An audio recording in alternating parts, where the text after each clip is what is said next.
Hello and welcome to another episode of Test, Optimize, and Scale. Excited to have Nathan Beckord here with us today, the founder of Founder Suite. Nathan, thanks for joining. Thanks for having me here. It's great. And been excited to have you on, learn more about different things you guys did to get to the point that you're at here, and just your experience working with founders. But to start things off, figure we could begin with your story, your background.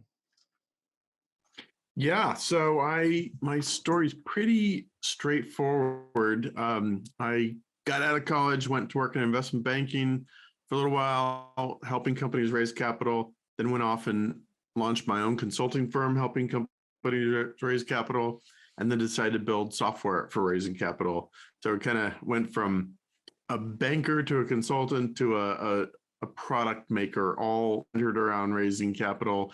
And unlike some of the stuff you do, it's mostly focused on kind of traditional fundraising, like raising angel or venture capital. And yeah, we have a whole suite of tools for doing that. Excellent. And I certainly know the need, the demand for those tools, working with founders, working with the fundraising process. I started offline around 2009, 2010, just being on the startup side of things. So as we began working with startups on their marketing, we found fundraising was always part of the process. It was always part of the discussion, whether it was an initial marketing campaign to be scaled with capital, working on marketing sections of business plans, even participating in investor presentations and pitch decks. We saw how much of a demand this was for founders, and therefore what a need more tools, more resources would be for individuals in these situations. Yeah, for sure. Raising money is not rocket science, but it's actually still very hard. A lot of nuances to it. It takes a ton of time, takes a ton of effort on busy founders who are already busy with their startups. So I think anything we can do, we collectively can do to kind of make the process easier for founders is a good thing. And so good on you, mate. 100%. And anything we could do to see success rates increase, whether it's pitching, the investment banking community, VCs of any type, whether it's more of an equity crowdfunding route. Many of my listeners have gone on to Reg CF, Reg A Plus, Reg D portals, different online platforms to raise capital from both retail and accredited investors. Regardless of the route, how do your tools support? What is the Founder Suite? Yeah, so we're not focused on crowdfunding. We're quite almost, I don't want to say the opposite, but kind of the other end of the spectrum where, let's say you're looking to raise a $1 million seed round from angel investors, or maybe a $5 million Series A round from venture firms. Our tools, typically you would come in and start searching our database of investors. So we've got about 200,000, actually about 212,000 investors in our database. That's angel investors, venture firms, family offices, fund of funds, private equity, pretty much the whole universe of investors. So you would start searching there by industry, type of investor, and build a target list, right? That could be a couple hundred investors on your target list. You load them up into our CRM. That was our first product we launched as a CRM for managing a pipeline of investors. And then you use our other tools like our email tools, our pitch deck hosting tools, our investor update tools for what I call the marketing of your deal, right? You're sending out your deck, you're following up with investors pretty religiously. As we like to say, the money's in the follow-up, but usually takes a while to, several follow-ups before you get investors to really kind of bite and, turn that into a pitch meeting and everything. And then assuming those pitch meetings are going well, you get into due diligence and term sheet discussions. And that's where we have a collection of like downloadable term sheets, cap tables, things like that. Also a data room, which is a real secure, confidential place to be sharing out confidential information. So that's kind of it, right? From sourcing investors to managing the process, to marketing your deal, to ultimately closing it with the data room. That's what we do. Sure. And our clients do use Kind of, CRMs for yeah. their credit investor raises. Do people use you for Reg D filings? Yeah, it's interesting. I've always sort of thought of like angel venture capital and crowdfunding as almost two separate animals, but actually we have customers who are doing both, right? They're running a crowdfunding campaign at the same time as raising money from investors. Like, kind of like, why not? If you have the bandwidth as the founder or CEO to do both, because they are almost doubling the work in some ways, why not do both, right? So you have you're maybe getting the expertise and wisdom of having a team of venture partners on your board, but also having the benefits of a crowd, right, who can help you with marketing and everything else. So we've seen people do both, and we've seen people actually stick to crowdfunding only, but they come in and use our investor database to help source investor leads for their crowdfunding campaign. So yeah, a lot of Absolutely. crossover. And definitely see the way your tools are built and specifically for investors, specifically for these purposes, the way the database is managed from there, the data room, see all the obvious advantages here. And it seems like you guys have put together great partnerships. My team was mentioning to me, it's on your site, with some of the top accelerators, various types of funds and groups out there. So it's great to hear that you're already integrated to all of these key positions in the market. Yeah, yeah. We've been around 6 years, so we're not brand new. We're actually kind of old, kind of old school in terms of software startups. And yeah, we've been able to kind of work our way in with a few hundred different accelerators, some pretty deep partnerships. And I've watched the startup ecosystem really bloom and blossom over the past decade plus, and it's been kind of fun to be at the cusp of the wave and also riding the wave and maybe also helping create the wave in some ways, to mix up a Sure, few different metaphors. Yeah. sure. How large is the user base? We have over 3,000 startups using it a month. And then in total, I don't even know what our numbers are. I want to say it's cheapers, probably close to 30,000 that have kind of come in the door since day one. Mm-hmm. I need to go pull that number from our database so I have it handy, but it's got to be at least Sure. that many. Yeah. Very impressive over the past 6 years and 3,000, as you're mentioning today. Questions I get asked a lot. I end up doing a good amount of work with workshops inside accelerators. And how difficult was it to put together these partnerships? We get asked by listeners quite a bit on different ways that they can scale, partnerships being a key part of that discussion. I imagine a lot of it comes from your background, your relationships, Rolodex, if you will. But how difficult is it to put together a partnership with one of these major accelerators and getting into their portfolio companies? So it's not, it's extraordinarily difficult. I mean, it's not like we're selling. Let me give you an example. When I think of something as extraordinarily difficult, we had a startup on our podcast that was selling into utility companies. They're selling software into like, regulated utility companies. To me, that sounds really hard. We're not doing anything like that. We're, forming partnerships with accelerators, many of which are a couple years old, so they're still pretty young and figuring out, their own strategies. So there's a lot of kind of open greenfield territory there. And what's kind of cool, there's a few ways we've done it, and say things that have worked also.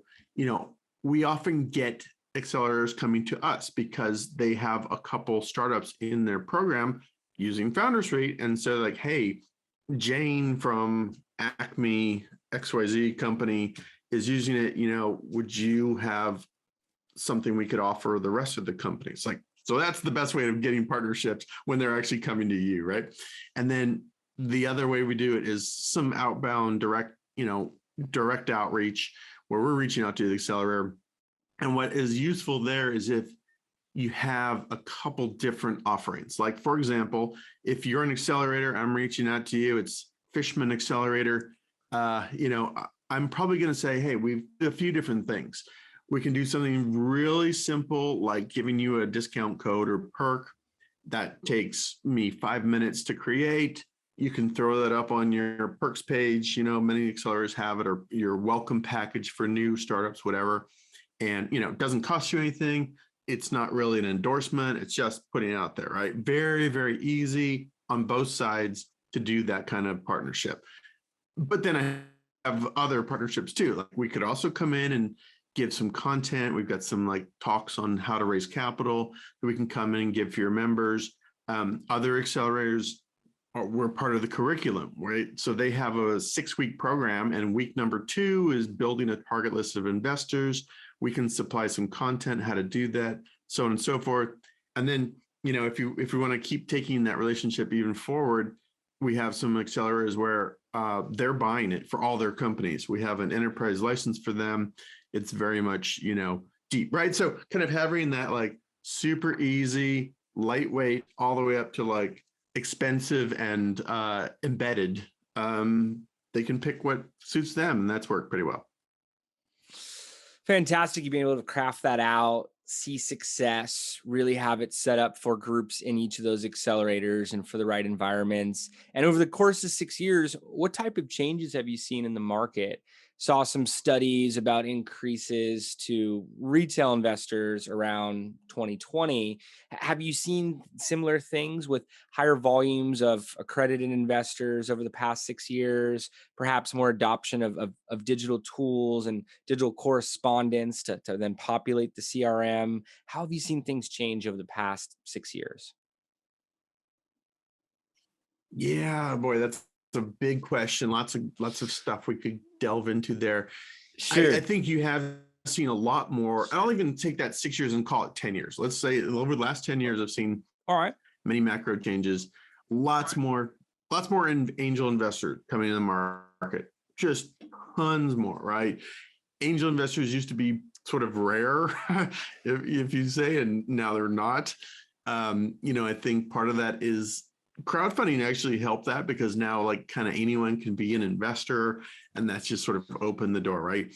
If you were an angel investor a decade ago or 2 decades ago, whatever, you were like this rare entity that was dabbling in startups, and wow, would be so lucky to meet 2 angel investors in the course of a year. And now Sure. tons of people are investors in the private markets, whether that's directly in the startups or doing crowdfunding. So that's been a big change. I think on the venture side, you didn't ask this exactly, but there's been a lot more data-driven investing on investor side. I think that's a trend we're kind of seeing where, it can be anything where investors are saying, hey, fill out this application form on my website, where you're putting in metrics and are using that to kind of screen deals a little more efficiently. Whereas, venture used to be so much about who and who's making the intros. It's driven by that versus like what are the fundamentals of your business. So I think we're seeing more data-driven investing, and I know companies are also trying to crack that nut a little bit too. Different trends, different industry trends come and go, right? Clean tech will be hot, then it's not. Metaverse, right? Blockchain, cannabis. I mean, all these things kind of come and go and get hot, cool off, sometimes get hot again. So that's Oh, yeah. just normal cyclical stuff. But yeah. What else? Those are probably a couple of big ones. More retail investors, more angel investors, and more data-driven stuff. And I guess one other thing I would say is, a lot of the funds have definitely moved upstream, or raising bigger funds, doing a lot more later stage deals, and you're seeing kind of traditional private equity funds coming down into the venture market, and you're seeing some of these funds like Tiger Global and stuff like that, playing at the late stage VC, and that's put a lot more money into that stage. So those are a few big trends. Absolutely. Great things to point out. Angel investors are no longer rare. the data-driven approach and the tools that allow for it. I think your tools plug perfectly into that as well too for the founders as they're then assessing what's working best for them. Also, you had mentioned that the industries change up. We see that even over the past couple of years. And of Yeah. course, the funds and so many different groups that have launched funds. Groups approach us about starting a fund, and we'll see a web development agency that's now a fund, and this company. And as you said, different subsets of those from larger funds. So definitely see those to all be pertinent and important for founders to look at when evaluating the landscape. Yeah, two more things I'll just tack on real quick. I think, we didn't really go into it, but the rise of crowdfunding, huge, right? Like you're seeing a lot of these WeFunder, Republic, and Start Engine, and probably 10 or a dozen others that you're probably more familiar with than I am. They're really making a dent in early stage fundraising. So that's been interesting. Whereas it used to be kind of niche, right? I mean, it was like Kickstarter and Indiegogo and, sort of non-equity. And then you're seeing the equity guys come in and really have some success. And I'd say the other kind of meta trend I'll call out is a lot more in focus on, like diversity and equity, inclusion, like kind of a lot of funds are focused on, whether it be women founders or, Latinx founders or Black founders. Like this is all only a couple years old where you're seeing like a dedicated, Latin American focused fund or whatever, right? So that's been a big meta trend too. That's probably just beginning to happen. Sure. Yep.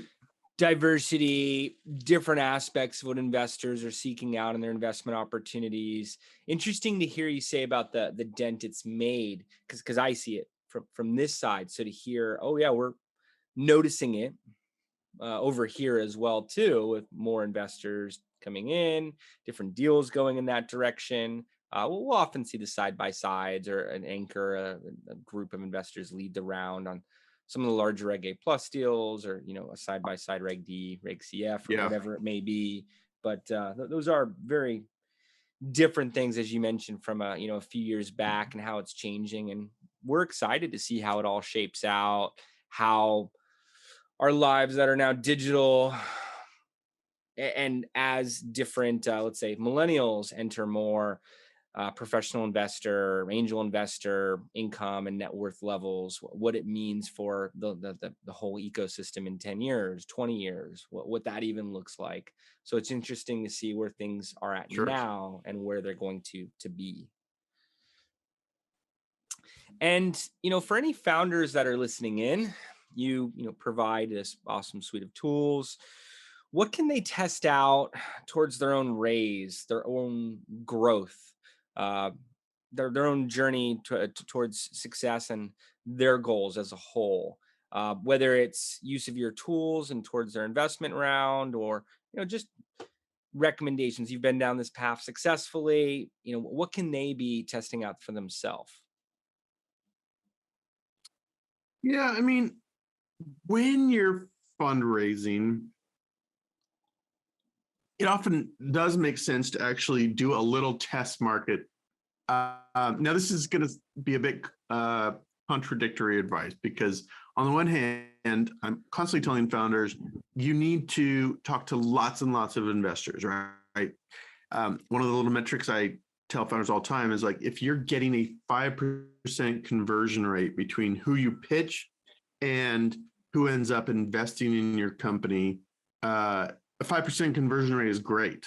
That also means you're getting rejected 95% of the time. So you better be talking to a lot of people. So in general, you have to talk to lots and lots of investors to raise capital. But sometimes it does actually make sense to start with a small test pool. Maybe it's 20, 30 investors, go out there and pitch and see if you're getting any buy-in signals from that small pool. And I use our own journey as a bit of a example of that. Like I actually tried 2 times to raise capital with sort of smaller runs, wasn't getting any buyer interest or any real bites from investors.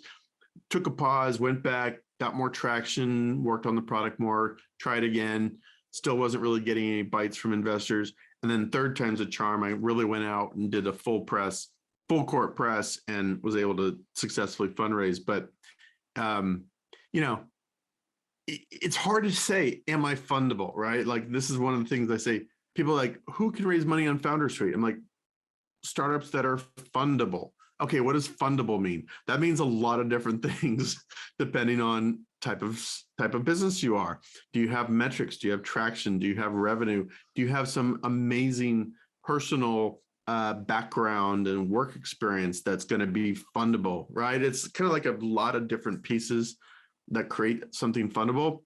But my point I'm getting at is sometimes you have to go and test a little bit in the market with 20 to 30 investors to see if you're fundable. If you're getting no second meetings, if you've had 20 meetings or 30 meetings with investors and none of them have led to a second meeting or a partnership meeting, then maybe you're not quite fundable yet. So there's something to desk. Long-winded answer, but yeah. That is a great recommendation. I've heard a lot of different ones on the show, even make them daily to different clients, issuers, and we'll run smaller advertising subsets. But I really like the way you phrase it with the smaller set before you take it to a larger pool. Yes, it's still a numbers game, and if you're getting 5% conversion rate, you're doing great. But there could be something fundamentally off. If that's the case, as a marketing agency, we have to be problem solvers. It's how I measure Yeah. marketing talent. And I apply that towards founders as a whole. If that's the case, how can they optimize? What are some things that they could change up before taking it to the next smaller set, and then hopefully larger volumes of investors? So, yeah, I really like that question. Very good question. Let's say you do a sample pool of 30 investors and you are getting, five of those moving on to a second meeting, third meeting, whatever. The thing to really start to optimize there is a couple of things. One is your pitch, right? This should be somewhat obvious, but your pitch should be getting better with each pitch you give. And that means your actual delivery should be getting better. Your polish, your ability to talk through slides without reading your slides to the investors, things like that. It also means that maybe in those first handful of meetings, investors a little bit confused about your go-to-market slide or your business model slide, whatever it may be. You should have fixed those slides, that night, right? Go back after that pitch meeting, fix those slides, test it out on the next pitch meeting the next day, make sure it's all, really flowing nicely. So that's one thing to optimize. Obviously, pitch just should, and I use my own company as an example. By the time I ended up raising money, I was on version number 42 of the pitch deck. So it had gone through 42 iterations and became a really good pitch deck by the end, and that helps the rest of the fundraising go. The other thing to optimize, I would say, is really just your whole methodology for identifying investors. That's searching in Founder Suite, searching on AngelList, searching on Crunchbase, other places. There's a dozen different places to find investors. Optimizing your ability to find them, add them to your target outreach list, and then working your way into intros. Something a little different than crowdfunding is still angel and VC runs on intros, but there are ways to kind of systematize that and have a pretty good system. So ideally, you're really pouring those investor leads into your funnel in a pretty high velocity, and that's creating momentum around your deal, right? I think there's some parallels here with crowdfunding. Does your deal have momentum? You want to be optimizing for that, and part of that is just how many good quality investor leads are you're pouring into your pipeline. So yeah, I could go on and on with other stuff, but I'll pause for a moment. And yes, there's definitely similarities. Same psychology, right? The momentum, Yeah. the introductions, and how that serves as validation, how that serves as social proof. In some cases, following behind an anchor investor, in other cases, gravitating towards the top deals that are live at that given time, and the ones that have thousands of smaller investors. But Yep. certainly, reaching out to the angel investors, being able to show which ones have signed off on the deal, having that introduction, that mutual connection, that mutual trust. I could tell you how important it is on the digital side. People don't believe what they see online. So the more of Yeah. this social proof, the better, the more investable, more fundable it becomes. But yeah, being able to make those changes, then flow more into the funnel, I think sums it up great. What about scale? The deals that you see funded the quickest, or doing multiple rounds and with the highest success rates. What do those have in common? What are some of the key elements here to scale? Yeah, and this is hard. So what the answer I'm going to give is actually hard to do and scale it. But what those deals do have in common is the founder often built relationships with investors many months, sometimes even years before fundraising. So how do that's hard, right? Building relationships with investors months in advance at scale. That's a hard thing to scale, but Oh yeah. that's what they have in common. That's what they have in common, right? It wasn't just they started the fundraise and hoped to build all these relationships like on the fly. They had actually really put in the time to do that. And again, it's hard to scale that. It's not really scalable in its traditional sense, Um, but one of the my favorite quotes and or favorite things I talk about sometimes when I'm giving a talk at like accelerators is what I call the magic formula. And it goes like this: the key to fundraising is building and nurturing relationships with highly targeted investors at scale. That's like the magic formula: building and nurturing relationships with highly targeted investors at scale. And that means just having a lot of coffee meetings, a lot of Zooms, a lot of lunches, going to networking events and getting to know people. That means putting them on your investor update list so they're getting updates about your company. That can scale. That scales a little bit more than lunches can.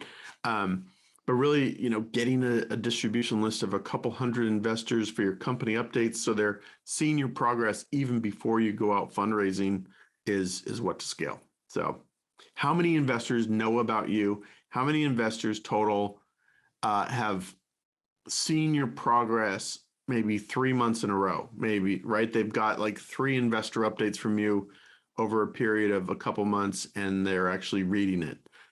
Do you have 10 investors that? Is it 50 or do you have 300 investors like actively opening your investor updates every month, right? That's something to scale. That's what I would focus on. And you're playing for that 5%. So even if 300 sounds like a lot, maybe you get 15 out of that, which could likely close the round. Obviously, would come down to the average check size, the average transactional value, but being able to work that algorithm in terms of where you need to go. And again, think you clarified that very well of building and nurturing high volumes of quality investors. And I've seen all types of things come out of those relationships beyond just an investment today. And like how you're pointing Yeah, out, hey, 3 updates, follow-ups. I've seen that misconception before of, hey, I'm meeting an investor tomorrow. We're probably going to have this thing closed out, where it's usually going to take some level of follow-up unless it's already part of that last minute closing discussion from what I've seen. But being able to build and yeah, nurture that audience, I mean, you could get strategic partnerships out of that, press, relationships, all different types of things. Even seen a merger and acquisition activity come out of it later on. So the more relationships you have with these investors, the better. absolutely. Yep, it's marketing 101, really. I mean, it's Oh yeah, it is relationship building, but it's also marketing. It's who knows of you, who has heard of you, who can tell their other investor friends about you, right? How many times is your company's name being passed on at a cocktail party, right? It's all sure. those things that are a little bit hard to track. It's not like running Google ads where you can really, track it all through, but it's what happens in the real world, right? Yeah. Oh yeah. So, I heard of an investor out here in Santa Monica that doesn't participate in a deal until he's been recommended to do so 3 times, meaning by 3 separate parties. He's heard Oh, about interesting. it. Yeah. And not to say that's for everyone, or certainly not a 101 tactic, but it opened up my mind a little bit of, oh wow, that is what's happening. It's like you're saying, who's talking about you? Do I keep hearing about you? What does that mean in terms of how I recall the deal, or the likelihood I'm going to act on it and participate? So definitely something to be said there. And Nathan, you've given so many great recommendation insights. Enjoying our conversation here. As we begin to wrap up, are there any final notes, final thoughts that you have out there for founders before we close out this discussion? Yeah, we've covered a lot of stuff already. I think if you are, a couple things. If you're a startup founder, do you need to raise money? Maybe you don't. Like I actually have even though I sell software for raising capital, I have a strong, warm spot in my heart or fetish, whatever you want to call it, for startups that can totally bootstrap their way to success, right? I think that's really awesome and noble if you're able to do that. Okay, maybe you can't do that. Maybe your business model, you can't bootstrap a pharmaceutical company to profitability. It doesn't work. You can't bootstrap your clean tech solar company to profitability. It doesn't work, right? So let's say you have to raise money. Keep in mind it's going to be harder than you think it's going to be. You're going to get rejected. Like I said, 95% of the time. Just be ready for that. But put some of these things we talked about to work. Start to build relationships with investors way before you think you're going to need them. Keep that process going. We've had people on our podcast, which is all about raising money. Like even when they're not fundraising, they will specifically set out to have lunch or meet 3 or 4 new investors every 2 weeks, right? They're just continuously cultivating relationships, even when they're not raising money, right? They're sowing seeds for the future, basically. So do some of that. And then when you actually flip the switch and start the fundraise, just go at it like all the way in. Give your co-founder some of your duties and tasks so you can be living, breathing, sleeping, fundraising, hustling from dawn till dusk, 6-7 days a week. And that will kind of help your deal go faster and better. So Determine whether you really need it. From there, go fully at it. Live it, breathe it, make it happen. I've seen that as a commonality from the most successful campaigns we've worked on, is that commitment from founders, that determination. Yeah. Right. I mean, I think those two, you can't half-ass your way into a successful fundraise.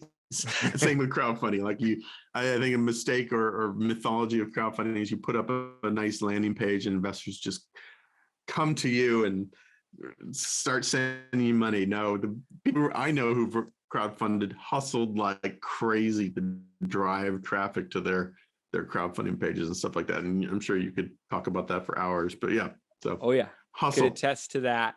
The hustle is real on those campaigns. And Nathan, this has been a great conversation. If any listeners want to get in touch with you or Founder Suite, what is the best way for them to learn more or get in contact? Yeah. So Founder Suite is simply FOUNDERSUITE.com. Check it out. We do have a free version of the plan. It's free forever. It doesn't require a credit card. It doesn't have all the bells and whistles, but you can at least poke around in our database and upload your pitch deck and do a few things like that. So check that out. I'm pretty active on LinkedIn, Nathan Beckord, Beckord. Maybe mention that you heard about me on Jason's show or something, and just happy to connect. And we put out a lot of good content, most of it around fundraising. So if you're, some really good stuff, like we'll put out lists of investors and sample cap tables and term sheets and really good, valuable stuff. So happy to connect on LinkedIn. And then I'll just, also Founder Suite on Twitter and Facebook and stuff like that. Medium active on those platforms, a little more active on LinkedIn. So maybe go there. Yeah, so that's it. And definitely recommend audiences to do so. I'm going to be speaking to my team, looking for opportunities to use these tools as well. And Nathan, want to thank you for hopping on. Really enjoyed this episode here, and appreciate you joining.